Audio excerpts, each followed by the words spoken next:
आज हम लोग बात करेंगे आवाज में बदलाव के बारे में या फिर हॉर्सनेस के बारे में। आपने कई बार नोटिस करा होगा कि आपकी आवाज में कुछ ज्यादा बोलने के बाद में या तेज बोलने के बाद में आवाज आपकी बदल जाती है, बैठ जाती है। पर कई बार ये समस्या परमानेंट भी हो सकती है, लंबे समय तक टिक भी सकती है। उस कंडीशन को हम लोग बोलते हैं हॉर्सनेस या फिर चेंज ऑफ वॉइस।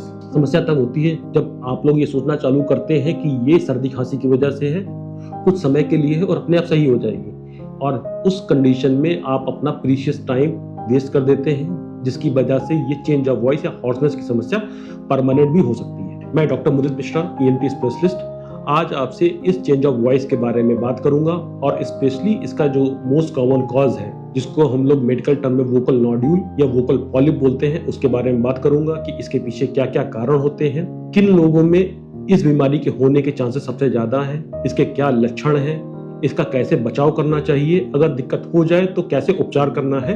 आज हम लोग इसी के बारे में बात करेंगे। सबसे पहले तो हम लोग ये बात करते हैं कि ये वोकल नॉड्यूल या वोकल पॉलिप की समस्या इन लोगों में ज्यादा होती है। वोकल नॉड्यूल या वोकल पॉलिप की समस्या सबसे ज्यादा उन लोगों में कॉमन है जो अपनी आवाज का ओवर यूज करते हैं। ज्यादा ही यूज करने की वजह से उनमें आवाज के परिवर्तन होने के चांसेस हैं। ये चांसेस सबसे ज्यादा होते हैं सिंगर्स में, क्योंकि उनको लंबे समय तक तेज आलाप के साथ में, हाई वॉल्यूम के साथ में गाने की जरूरत पड़ती है। दूसरा, टीचर्स के अंदर, जहां पर अगर आपका प्रोफेशन टीचिंग का है, आप 45 मिनट या 1 घंटे का लेक्चर ले रहे हैं, लगातार आप बोलते जा रहे हैं, तेज वॉल्यूम में बोलते जा रहे हैं, तो आपको ये समस्या हो सकती है। तीसरे, छोटे बच्चों में, क्योंकि उनको चीखने की आदत होती है, बहुत ज्यादा चीखते हैं, तेज बोलते हैं, उसकी वजह से भी बच्चों में आवाज में परिवर्तन होने की समस्या हो सकती है। तो सबसे पहले हम लोग जानते हैं कि इस चीज के, वोकल नॉड्यूल या वोकल पॉलिप के पीछे मोस्ट कॉमन सिम्टम्स क्या क्या होते हैं, जिनकी प्रेजेंस का मतलब है कि आपको बोलने की पत्तियों में सूजन आने की समस्या हो रही है। सबसे पहला लक्षण जो मिलेगा वो होगा हॉर्सनेस या चेंज ऑफ वॉइस का। आवाज आपकी फटी फटी से निकलेगी, क्लियर नहीं होगी।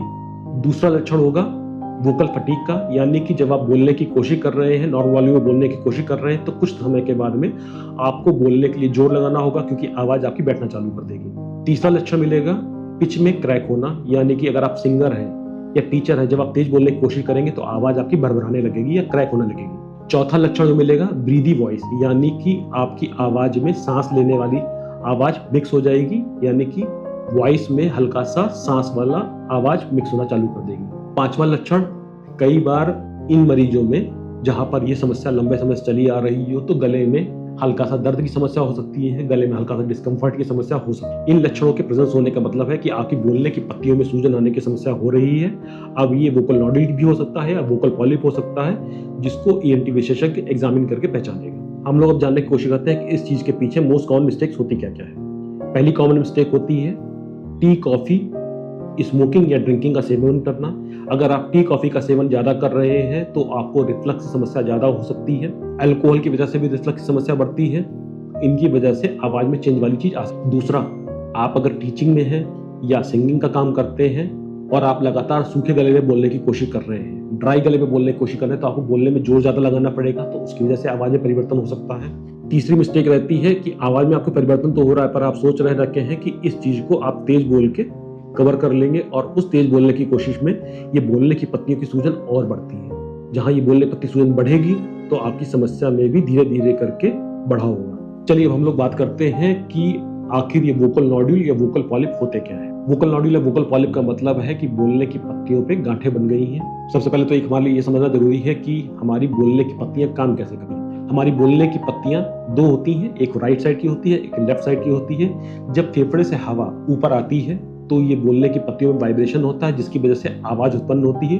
और इन बोलने की पत्तियों में भी जो जंक्शन पॉइंट है, एंटीरियर 1/3 और पोस्टीरियर 2/3 का, उस पॉइंट पे वाइब्रेशन सबसे ज्यादा मात्रा में होता है। जब आप ज्यादा बोल रहे हैं, तेज बोल रहे हैं या सूखे गले में बोल रहे हैं, तो इस पॉइंट पे सबसे ज्यादा प्रेशर लगता है, और जिसकी वजह से बोलने की पत्तियों में मोस्ट कॉमन साइट जहां पर ये सूजन आती है, वोकल नॉड्यूल या पॉलिप बनते हैं, वो यही होता है, यानी जंक्शन पॉइंट होता है। वोकल नॉड्यूल या वोकल पॉलिप की डायग्नोसिस के लिए ENT स्पेशलिस्ट, अगर आपको आवाज में समस्या लंबे समय से चली आ रही है, तो गले की एक एंडोस्कोपी करके देखेगा, जिसको हम लोग लैरिंजोस्कोपी बोलते हैं। कुछ मरीजों में ये एंडोस्कोपी या लैरिंजोस्कोपी कई बार पेशेंट टॉलरेट नहीं कर पाते हैं, तो फ्लेक्सिबल ऑप्टिक लैरिंजोस्कोपी भी करी जाती है, जिसको FOL बोलते हैं, जिसकी हेल्प से बोलने की पत्तियों का एग्जामिन करा जाता है और चेक करा जाता है कि बोलने की पत्तियों में क्या समस्या हो रही है। अगर बोलने की पत्ती पर छोटी छोटी गांठें बन रखी हैं, हम लोग मेडिकल टर्म में जिसको हम लोग वोकल नॉड्यूल बोलते हैं, वो ज़्यादातर बाइलेटरल होती हैं और इनका साइज ज़्यादातर लेस देन 3 मिलीमीटर होता है। ज़्यादातर ये सॉफ्ट होती हैं, जबकि वोकल पॉलिप की समस्या बाइलेटरल ना होकर यूनिलेटरल होती है, यानी एक बोलने की पत्ती का इन्वॉल्वमेंट ज़्यादा हो रहा होता है। इनका साइज बड़ा होता है, 3 मिलीमीटर से ये ज़्यादा की होती हैं। ये पॉलिप का फॉर्म ले सकती हैं या मास के फॉर्म में भी हो सकती हैं। कई बार इनके अंदर ब्लड की वेसल्स की वजह से हीमरेजिक पॉलिप भी बन जाते हैं। जैसे जैसे इनका साइज बढ़ता है तो ये इरेगुलर होती हैं। इवन रेयर केसेस में ये सांस लेने में भी दिक्कत कर सकती हैं। और जहां पर वोकल नॉड्यूल की समस्या को कंजर्वेटिव ट्रीटमेंट से, स्पीच थेरेपी से ट्रीट करा जा सकता है, वहीं पर वोकल पॉलिप की कंडीशन में ऑपरेट करने की जरूरत पड़ती है, जिसको हम लोग माइक्रोलैरिंजियल सर्जरी बोलते हैं, जहां पर एंडोस्कोप की हेल्प से इन गांठों को हटाया जाता है, प्लस स्पीच थेरेपी दी जाती है, जिससे कि ये दिक्कत बार बार ना बने। एक रूल ऑफ थंब है, अगर दोनों बोलने की पत्तियों पे एक बराबर छोटी छोटी गांठें हैं तो वो वोकल नॉड्यूल है, पर अगर केवल एक बोलने की पत्ती पे गांठ है और बड़े आकार की है तो वो वोकल पॉलिप है। अब हम लोग जानते हैं कि इस चीज के पीछे क्या रेड फ्लैग साइंस होते हैं। पहला, अगर आवाज में परिवर्तन को 2 हफ्ते से ज्यादा समय हो सकता है। दूसरा, अगर आपको टोबैको या स्मोकिंग की हिस्ट्री मौजूद है। तीसरा, अगर गले में कोई गांठें बनने की समस्या हो रही है। चौथा, सांस लेने में समस्या हो रही है या स्ट्राइडर की समस्या हो रही है। पांचवा, अगर आपका वजन कम हो रहा है। छठा, थूक के साथ में या बलगम के साथ में ब्लड आने की समस्या हो रही है, तो उसका मतलब है तो आपको तुरंत ईएनटी स्पेशलिस्ट की राय लेनी चाहिए। अब एक बहुत ही इंपॉर्टेंट पॉइंट आता है कि हमको इस चीज़ को डायग्नोस कैसे करना है। डायग्नोस करने के लिए जो हम लोगों ने ऑलरेडी डिस्कस करा कि आप लेरेंजोस्कोपी या फाइब्रो ऑप्टिक लेरेंजोस्कोपी की हेल्प से इन बोलने की पत्तियों या वोकल कॉर्ड का एग्जामिन करके हमको पता लग जाता है कि बोलने की पत्तियों पे कोई गांठ वगैरह की समस्या तो नहीं है, और अगर गांठ है तो वो यूनिलेटरल है या बाइलेटरल है, यानी कि एक पत्ती पर है या दोनों पत्तियों पे है। साइज इनका 3 मिलीमीटर से कम है या ज़्यादा है। इसकी हेल्प से हम लोग इसको डायग्नोस कर सकते हैं। किसी किसी मरीज में डायग्नोसिस को और कंफर्म करने के लिए एक और जांच होती है जिसको स्ट्रोबोस्कोपी बोलते हैं, जो एक स्लो मोशन कैमरे की तरह काम करती है। उससे वोकल कॉर्ड के वाइब्रेशन को चेक करा जा सकता है और डायग्नोसिस और कंफर्म हो जाती है। अब बात आती है कि हमको इस चीज़ को ट्रीट कैसे करना है। ट्रीटमेंट करने के लिए अगर आपको ये समस्या हो रखी है तो सबसे पहला ट्रीटमेंट आता है वॉइस रेस्ट, यानी कि आपको बोलने में एक्सर्शन कम करना होगा।